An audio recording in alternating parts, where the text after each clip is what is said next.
Hello and welcome to the Coaching Corner. My name's Matt Gleed, and today we're going to take you through a hypothetical situation and start to give you a bit of advice as to what I personally would do, and maybe it's something that you can pick up on just to make sure you're on the right track to maybe work with this hypothetical situation as well. So let's start by introducing the situation to you. So today we're going to be talking about a brand new gym goer. Now this guy going to be male and he's going to be into his 50s and he's going to be looking to start a whole gym routine. Now, a little bit of background behind this guy is that he has never used a gym at all before, and he always has this bad perception of it already. But over the COVID period of time, he has started to recognize that he probably needs to do more about his health, and therefore would like to start along this journey, so that way then he can then potentially start to work out and get a little bit fitter, and that will help him with his family activities, or maybe starting to play on the ground with the grandchildren when they start to come around, and just start to get himself a little bit more active and a little bit fitter as well. So now we know a little bit more about the client, let's start talking about his goals. Now, his goals initially were about getting into a regular habit. Now, if he wants to build a regular habit, for me, straight away, I'm starting to think this is a journey where we're going to introduce him to new bits of kit over a period of weeks, as opposed to all in once and just show him new exercises. So for me, it's a very progressive journey. This goal that he's going to be working towards is much more focused about how he feels and finding a regular attendance. So for me personally, I always think about when I'm working with somebody who has got a goal like this, thinking about the way that they're going to feel about it. So it's not always about the perfect exercise program for the immediate effects and short-term way of working. We're trying to build in a whole lifestyle here so that he will start to feel welcomed into the gym, he can start to feel confident, and then over a period of time he can then always start to integrate more exercises and start to get a little bit more focused on how he's working out as well. So now we're going to start talking about the plan a little bit more. For me personally, I'm going to take a very progressive approach to this, and for the first 4 weeks of his workouts, I'm actually going to ask him to do cardiovascular work. So I'm going to focus on the elliptical or a cross trainer. I'm going to look at a cycle, and I'm also going to look at doing a bit of work on the treadmill. Now at first it's going to be quite low levels and quite moderate speeds, and just getting him used to spending a period of time under sustained work is the focus.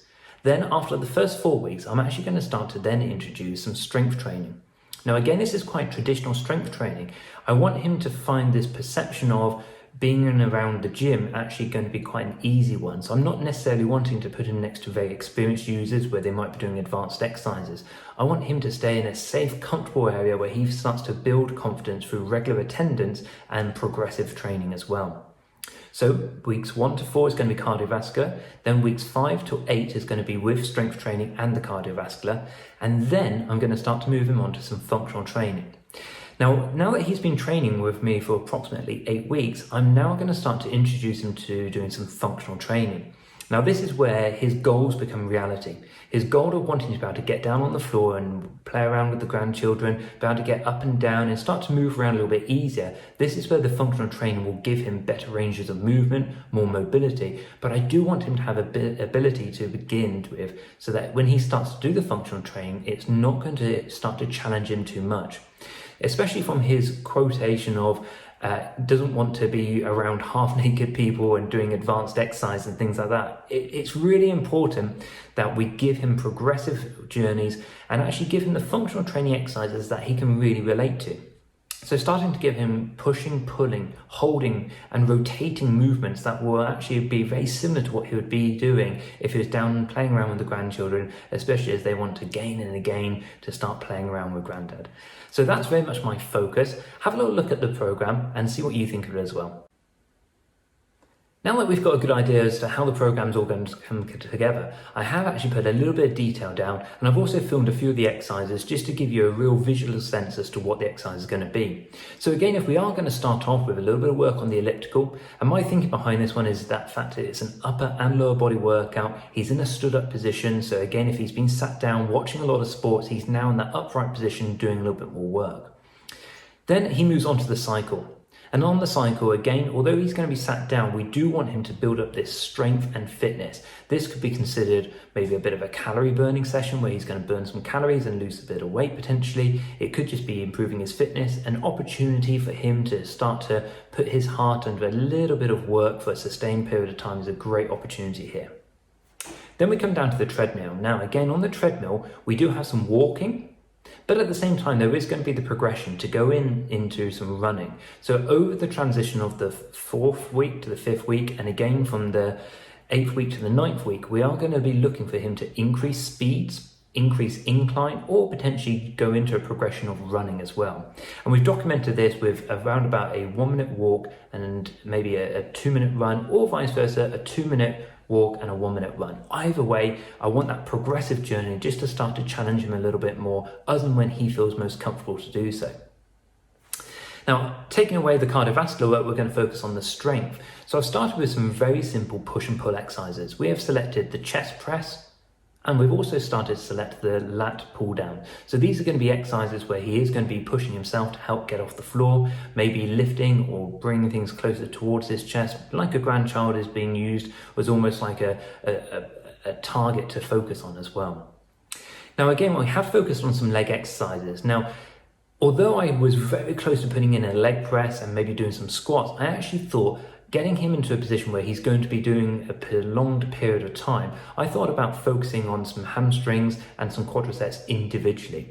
Now, the reason why I just chose this for this time would be because I wanted him to actually strengthen up and potentially look at any weaknesses he had, where sometimes I feel like a lot of people put in a leg press, but actually I almost want him to have the ability to build up some strength in his legs before putting him into those bigger ranges of movement. So I did isolate this time, and it just felt a little bit more comfortable towards this client.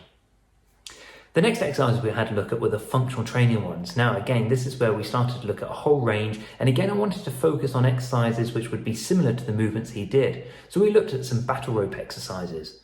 This way, creating waves would be creating a little bit of an increased heart rate again after doing some seated exercises in the strength section.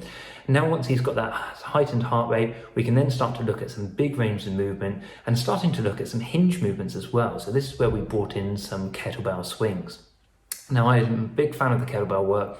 So again, if we can start to getting him to lean forward and to getting him to shift his hips forwards and backwards, this will be fantastic for getting him to be able to get in and out of different positions while playing around with the grandchildren. We then looked at some lunges, and again using unilateral movements, this is where he's going to build overall strength and stability around his ankles, his knees and his hips, which will be great for gaining not only the smaller muscles around those areas, supporting the joints, but also getting him used to being down into almost a kneeling position where the grandchildren will be as well. Now the last exercise, I did want him down on the ground, so I got him into a plank position, again just having the ability to brace himself, and again we looked at around about a 30-second period of time or a range of movements up to around about 10 repetitions. I wanted to keep it really quite simple for this client, and then over the first 12 weeks, once he becomes comfortable, that's when I would start to maybe change more of these exercises. But I am looking for him to join in this workout around about 2 to 3 times a week. The 3 would be that magic number, and once he's been committed to that for 12 weeks, that's when I feel comfortable that whether he feels it or not, he's actually a regular gym user at that point. So I've hit the criteria, and at that point then I can really start to take him into exercises being a little bit more specific to how he would like to work out, and really listen to his feedback about what he has enjoyed or what he would like to gain on his next phase of training as well.